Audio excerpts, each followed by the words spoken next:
यो देशको सत्ता सञ्चालन गर्ने ती शासकहरूको मासु त्यो हड्डी यति धेरै कुहिएको छ, यति धेरै दुर्गन्धित छ कि गिद्धले पनि नखाने अवस्था सिर्जना भएको छ। लाची अनि सरकार चलाइ म गृहमन्त्री म प्रधानमन्त्री लाज हुँदैन? तिमीलाई त्यसै हामीले यो देश बेच्न दिन्नौ। 2081 साल वैशाख 23 गतेसम्म यो 15 दिनभित्र पुरा नभए काठमाडौँ लगायत देशव्यापी रूपमा सामूहिक सत्याग्रह सहितको कडा आन्दोलनमा जाने कुराको जानकारी विज्ञप्ति बुझाएर हामी आइसकेका छौँ। यो 15 दिन शान्तपूर्वक सुत्ने र 15 दिनपछि फेरि देश छोड्ने कुराको चेतावनी यसै पत्रकार सम्मेलन मार्फत गराउन चाहन्छौँ। त्यो 15 दिनको अल्टिमेटम भनेको अहिलेका आम नागरिकहरू जो उत्पीडनमा परिरहेका छन् त्यो उत्पीडनबाट मुक्त गराउने कार्यान्वयन गर्ने प्रक्रियाका लागि हामीले समय दिएका छौँ। हाम्रो छेटीलाई यसलाई उचाल्नुपर्छ। यो देशको प्रधानमन्त्री बनेपछि मात्र यो देशमा केही होला छोरीचेलीको हक र अधिकारको मुक्तिको लागि लाग्छ जस्तो मलाई लाग्छ। कपुत सम्पत्ति कमाउनेहरूले त्यहाँ बढी छोरीचेलीलाई हिंसा हुन्छ है, यो सत्य हो र हाम्रो अखाडा छ। को काङ्ग्रेस, को एमाले, को माओवादी, को राप्रपा, पहिला मान्छे रहेन पार्टी रहन्छ, देश रहेन पार्टी रहन्छ। देशै नरहने स्थिति भयो, नागरिकै नरहने स्थिति भयो। यो सरकारको विरुद्धमा, यो सरकारको विकल्पमा यो सङ्घर्ष समितिले गर्न सकोस्। वैशाख 24 गतेदेखि कलङ्कीबाट हामीले एउटा सत्याग्रह सुरु गर्नेछौँ। यो लुटेराहरूको सत्ता, यो विदेशी दलालहरूको व्यवस्था र आम नागरिकहरूलाई एक प्रकारले दिउँसै पेट्रोल खनाएर मर्न पर्ने, मारिन पर्ने।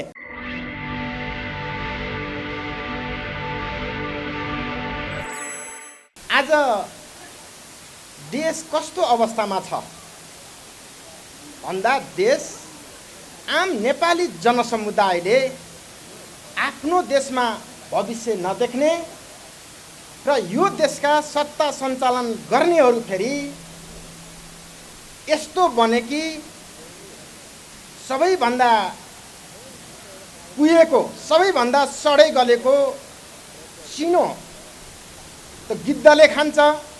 तर यो देशको सत्ता सञ्चालन गर्ने शासकहरूलाई ती शासकहरूको मासु त्यो हड्डी यति धेरै कुहिएको छ, यति धेरै दुर्गन्धित छ कि गिद्धले पनि नखाने अवस्था सिर्जना भएको छ।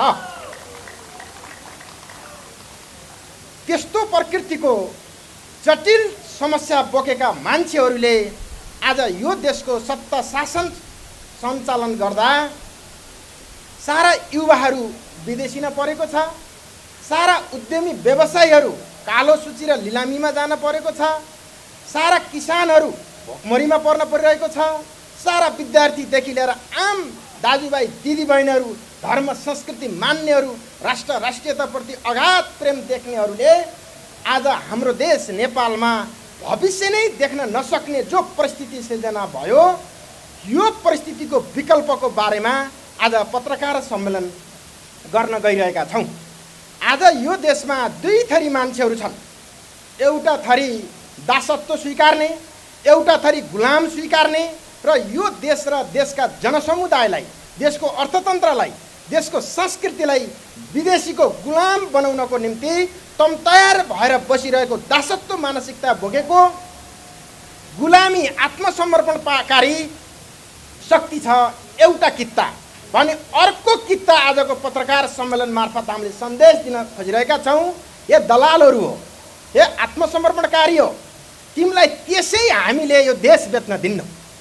तिमीलाई त्यसै हामीले हाम्रो सनातन धर्म संस्कृतिको नामेट हुन दिन्नौ।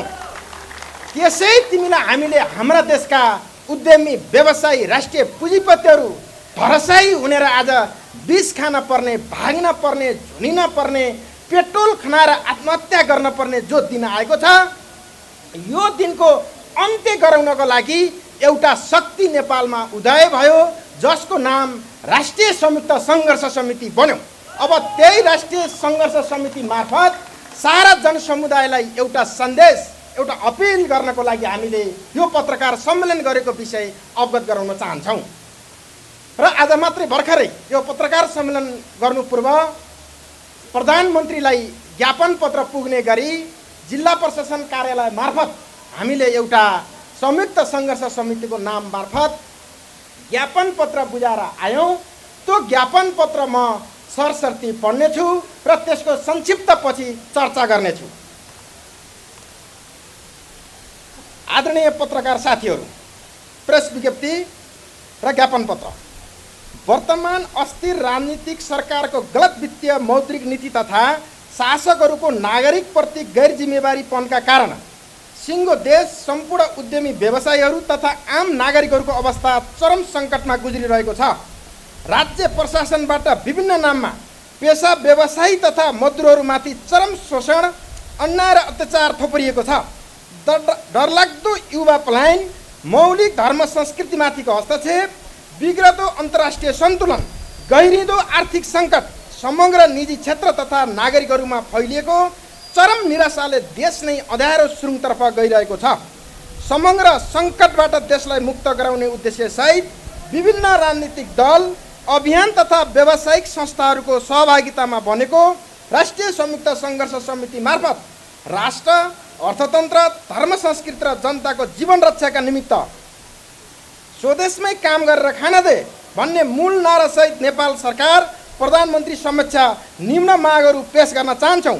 सम्पूर्ण नागरिकहरू गर या मरको स्थितिमा रहेको अवस्था भएको हुँदा हाम्रा मागहरू 2081 साल वैशाख 23 गतेसम्म यो 15 दिनभित्र पुरा नभए काठमाडौँ लगायत देशव्यापी रूपमा सामूहिक सत्याग्रह सहितको कडा आन्दोलनमा जाने कुराको जानकारी विज्ञप्ति बुझाएर हामी आइसकेका छौँ। अब हामीले यो सरकारलाई जम्मा 15 दिनको समय मात्रै दिएका छौँ। यो 15 दिन साँच्चै नेपाली जनतालाई देशमै बाँच्न सक्ने आधार सिर्जना गर्नको लागि तयारी हुने हो वा वैशाख 24 गतेबाट हुने आन्दोलनको त्यो आँधीबेहरीसँगै थानकोटबाट हुँदै नौतुना सिमानाबाट जाने हो वा वीरगन्जबाट जाने हो या अन्य नाकाबाट विदेशिन पर्ने हो, त्यो प्रकारको नाका आजैबाट खोजेर यो 15 दिन शान्तपूर्वक सुत्ने र 15 दिनपछि फेरि देश छोड्ने कुराको चेतावनी यसै पत्रकार सम्मेलन मार्फत गराउन चाहन्छौँ। र हाम्रा मागहरू हामीले 18 बुँदामा माग संकेन्द्रित गरेर प्रधानमन्त्रीलाई पेश गरेका छौँ। ती मागको बारेमा म संक्षिप्त चर्चा गर्न चाहन्छु। 1. राज्यले तोकेको मापदण्डभित्र रहेर नेपाली नागरिकले नेपालभित्र गरेको कुनै पनि क्षेत्रको लगानीलाई राष्ट्रिय पुँजीको रूपमा घोषणा गरी तिनको रक्षा, प्रवर्धन र विकासका लागि राज्यको तर्फबाट आवश्यक कानुनी व्यवस्था गर्नुपर्ने। 2. ब्याङ्किङ कर्जा ब्याज दर अधिकतम 7% हुनुपर्ने र कालो सूची वा लिलामी प्रक्रियामा गएकोलाई तत्काल बन्द गरी न्यूनतम 2 वर्षको अवधि थप गर्नुपर्ने। जग्गा जमिन लिलाम गरेको भए पुनर्मूल्याङ्कनको व्यवस्था गर्नुपर्ने। व्यवसाय सञ्चालनका लागि पुरानै धितोमा 30% सम्म पुनर्कर्जाको व्यवस्था गर्नुपर्ने। 3. नेपालका हिन्दू, किराँत, बौद्ध, प्रकृति पूजक जस्ता सनातन संस्कृति सभ्यताहरूको संरक्षण गरी विश्वव्यापी सांस्कृतिक पहिचानका लागि नेपाललाई सनातन धार्मिक राष्ट्र नेपाल घोषणा गर्नुपर्ने। 4. सरकारले कृषिजन्य उपजको खरिद गर्ने ग्यारेन्टी, मल, बिउ, कीटनाशक, औषधि, तालिम, सिँचाइ तथा सहुलियतपूर्ण कृषि ऋणको व्यवस्था गर्नुपर्ने।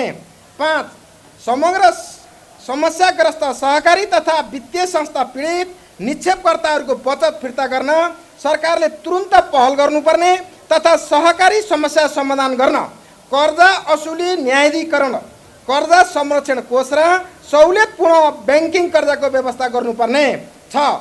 स्वदेशमै रोजगारको ग्यारेन्टी गर्न अत्यावश्यक भएकोले विगतमा बन्द गरिएका सम्पूर्ण उद्योग तथा कल कारखानाहरू अविलम्ब सञ्चालन गर्नुका साथै प्राथमिकताको आधारमा सबै स्थानीय तहमा नयाँ उद्योग, रोजगार एवं सिपमूलक कृषि उद्यमहरू अविलम्ब स्थापना गर्नुपर्ने। 7. लघुवित्त ग्रामीण बैङ्कको निम्न वर्गले तिर्नुपर्ने बाँकी रहेको सामा ब्याज असुलीको लागि वार्षिक 7% को दरले कम्तीमा 2 वर्षमा तिर्ने समय दिनुपर्ने। 8.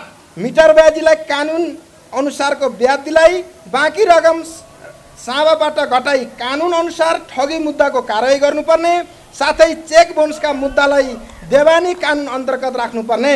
9. डरलाग्दो युवा प्रतिभा विदेश पलायन रोक्नका लागि स्वदेशमै प्राविधिक तथा व्यावहारिक शिक्षा अध्ययन गर्ने वातावरण तयार गर्नुपर्ने, नेपाललाई उच्च शिक्षाको हब बनाउन राज्यले निजी क्षेत्रलाई प्रोत्साहित गरी आवश्यक कानुनी पहल गर्नुपर्ने। 10.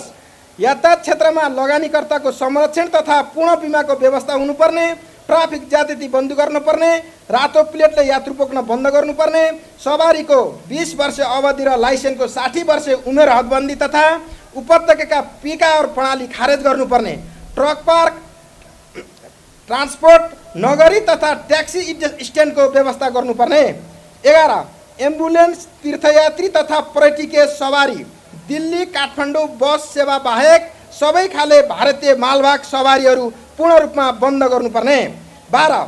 संविधानमा उल्लेख गरिए अनुसार शिक्षा र स्वास्थ्यको दायित्व राज्यले लिने व्यवस्था गर्ने, इतिहास संस्कृति जोगाउने नैतिक शिक्षा प्राविधिक ज्ञानमा आधारित सिपमूलक शिक्षामा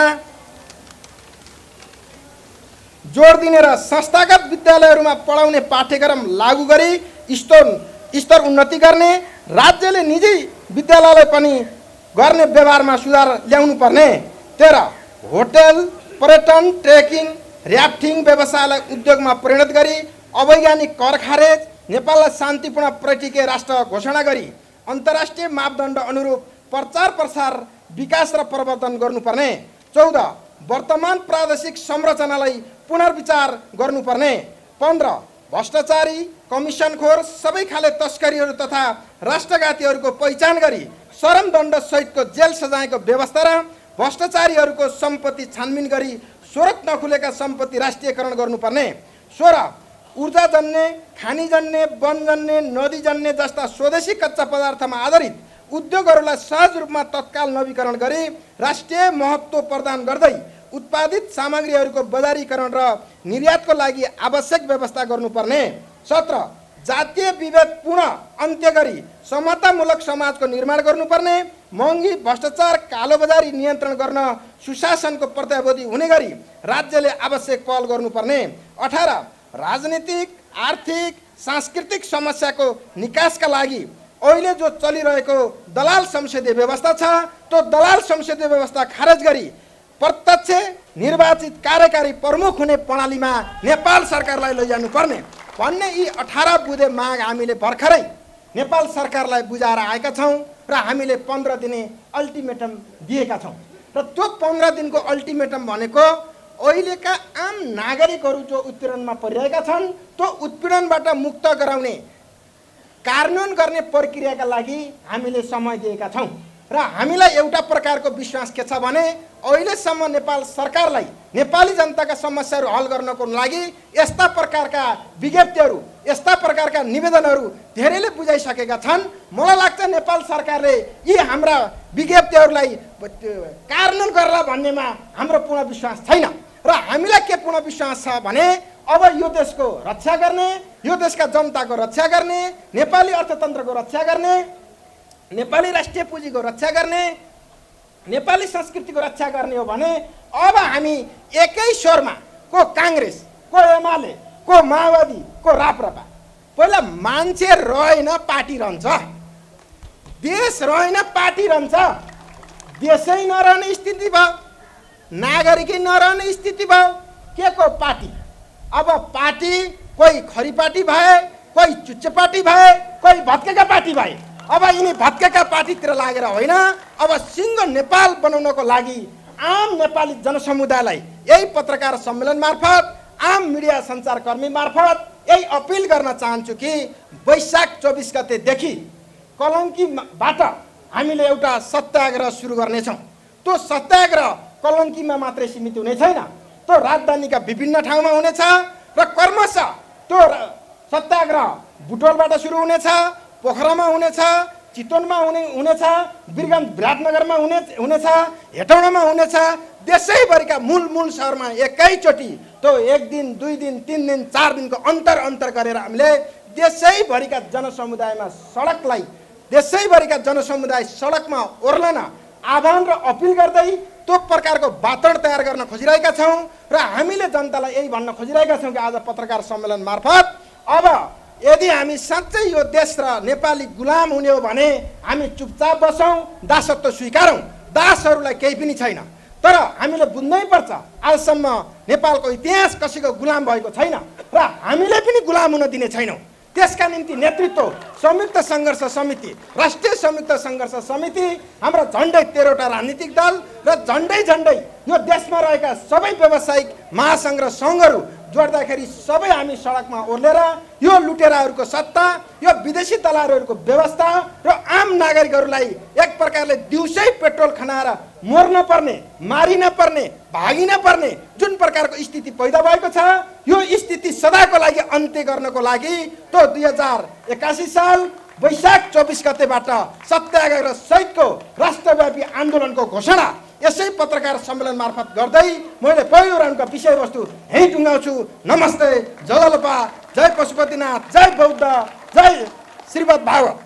पत्रकार मित्रहरू, यत्रो क्यामेरा तेर्सिएको छ तर भरे चाहिँ कतिको न्युज आउँछ भन्ने कुराले महत्त्व राख्छ जस्तो मलाई लाग्छ। अनि उपस्थित महिला तथा सज्जनवृन्द, म नितान्तै सामाजिक कार्यकर्ता, म कुनै पार्टीमा लागेर नेता हुनु छैन, मन्त्री हुनु छैन, तर यो देशको अन्यायको विरुद्धमा लड्ने एउटा योद्धा हो। हामी एकदमै मैले यहाँ भनिहाल्नुपर्छ, यो जो देशको लागि, जनताको लागि, देश समृद्धि बनाउनलाई र जनतालाई धनी बनाउनेका लागि लड्ने कुनै पनि पार्टी होस्, नागरिक समाज होस्, जोसुको त्यसलाई चाहिँ ऐक्यबद्ध जनाउन हामी रेस्क्यु नेपाल तयारी छौँ, उद्घोष गर्न म चाहन्छु। र रह्यो हाम्रो देशमा सबैभन्दा ठुलो समस्या भनेको मानव बेचबिखन हो, छोरीचेली बेचबिखन हो। हामी पैसाको लागि छोरीचेली बेच्छ, दाजुभाइ बेच्छ, खोइ हामीसँग चेतना छ? चेतना अहिले हेर्नुहोस्, भर्खरै तपाईँहरूलाई म के भन्न चाहन्छु भने ओमनबाट बेचेका एउटा 3.5 लाखमा बेचेका चेली हामी 10:30 बजे रेस्क्यु गर्नलाई विमानस्थल जाँदैछौँ। यसै गरी दिन दहाई नै धेरै छोरीचेलीहरू बेचेको छ। यो पनि रोक्न नसक्ने हामी जस्तो लाछी अनि सरकार चाहिँ म गृहमन्त्री, म प्रधानमन्त्री, लाज हुँदैन? लाज हुन्छ नि। र म के भन्न चाहन्छु भने 33% अलिकति भएन कि भन्ने भयो। यहाँ त 2जना छोरीचेली मात्रै देख्यो हाम्रो, जो कि हामीले सम्मान गर्नुपर्ने, इज्जत गर्नुपर्ने हाम्रो आमाहरू। तर यसमा चाहिँ ध्यान पुगोस् भनेर सङ्घर्ष समितिलाई म अनुरोध गर्न चाहन्छु। मलाई लाग्छ, हामीलाई लाग्छ, रेस्क्यु नेपाललाई लाग्छ, यो देशमा साँच्चै यो देशमा कार्यकारिणी प्रधानमन्त्री चाहिँ यो देशको हाम्रो छोरीचेली हुनुपर्दछ। अहिलेसम्म यो हुन सकेको छैन। आवाज उठाउँदैन। धर्मको नाममा, संस्कारको नाममा, संस्कृतिको नाममा दमन र शोषण मात्रै भइरहेछ। हाम्रो छोरीलाई यसलाई उचाल्नुपर्छ। यो देशको प्रधानमन्त्री बनेपछि मात्रै यो देशमा केही होला छोरीचेलीको हक र अधिकारको मुक्तिको लागि लाग्छ जस्तो मलाई लाग्छ। तर यहाँ ठुला कुरा गरेर, ठुला भाषण गरेर, जहाँ ठुला धेरै धनी असत्य देश र जनताको नाम बेचेर खानेहरूले, कपुत सम्पत्ति कमाउनेहरूले त्यहाँ बढी छोरीचेलीलाई हिंसा हुन्छ है। यो सत्य हो र हाम्रो अकाडा छ। यो हाम्रो 16 वर्षको एउटा अध्ययन हो, अनुगमन हो। ले सुन्नुभयो, न्यायाधीश कहाँ, पुलिस कहाँ, ठुलो प्रशासन कहाँ, ठुलो पद ओदा बोक्नेहरू र नेतागणका मन्त्रीगणहरूमा कति हिंसा छ, त्यो बाहिर आउन सकेको छैन। त्यो चाहिँ इज्जत र सम्मान हुन्छ रे छोरीचेलीको लागि, इज्जत जान्छ रे, तर पुरुषलाई जाँदैन। बडो अनौठो छ यो। त्यस कारणले हामी चाहिँ अन्तिममा म के भन्न चाहन्छु भने समयको पाबन्दी भएर धेरै कुरा भन्नु थियो मेरो। हाम्रो संस्थागत रेस्क्यु वैदेशिक रोजगार उद्धार नेपाल, यो चाहिँ हाम्रो कुनै पार्टीबाट सञ्चालित होइन, हामी स्वचालित भएको कारणले यो देशमा मैले बेचेका छोरीचेलीहरूलाई र वैदेशिक रोजगारमा भएका समस्या र अपराधहरू गैर कानुनी ढङ्गले मानव बेचबिखन रोक्नुपर्छ भन्ने हाम्रो मान्यता राख्दै हामीले 16 वर्ष बितिसकेको छ। यो देशको सबैभन्दा ठुलो समस्या भनेकै मानव बेचबिखन हो। वैदेशिक रोजगारमा अल्पत्र पर्ने, अप्ठ्यारो पर्ने, हिंसामा पर्ने महिलाहरूलाई अनि त्यहाँबाट आफ्नो पैसाले आफै बेचिने कहाँको विडम्बना छ। यो रोक्न सक्छ यो सरकारले? अब हामीलाई लागेको थियो, मलाई लागेको थियो, मैले बुझेर पनि नबुझेर पनि नयाँ युवाहरू, पढे लेखा युवाहरू साँच्चै नै आयो भनेर रविजीलाई मैले धेरै समर्थन गरेको थिएँ। मैले भन्नै पर्छ, स्वतन्त्रताको नाते नागरिकको हैसियतले। तर जोगी त जोगी रहेछ, खरानी धसेकै जोगी रहेछ। अब गर्ने के? कहीँ विकल्प छैन। हेर्नुहोस्, हामीले विकल्प खोजेको, तर यो सरकारको विरुद्धमा, यो सरकारको विकल्पमा यो सङ्घर्ष समितिले गर्न सकोस्। यहाँ धेरै 13वटा पार्टीका साथीहरू देखियो। भोलि पद र पैसा पायो भने त छाटामछाट गर्ने हो कि मलाई शङ्का लाग्छ है। म सामाजिक कार्यकर्ता हुँ। तपाईँहरू एक ठाउँमा बस्नुहोस्, हामी साथ दिनेछौँ। रेस्क्यु टिमले रेस्क्यु गर्नेछ, तपाईँहरूलाई देशलाई रेस्क्यु गर्ने अवस्था भइसकेको अवस्था छ। अनि हामी आफ्नो छोरीचेली बेचेर धन कमाएर ठुलो मान्छे भन्ने, घर बनाउने अनि आधी गर्ने। त्यस कारणले यो बडो गम्भीर छ। मैले सङ्घर्ष समितिलाई अघि पनि प्रतिबद्ध जनाएँ। रेस्क्यु टिमले वैदेशिक रोजगार उद्धार नेपालले तपाईँहरूले 24 घण्टा जतिखेर जहाँ बोलाउनुहुन्छ हामी रेस्क्युको लागि हामी तत्पर भएर आउनेछौँ भन्ने वाचा गर्दै यहाँहरूबाट बिदा हुन चाहन्छु। जय रेस्क्यु।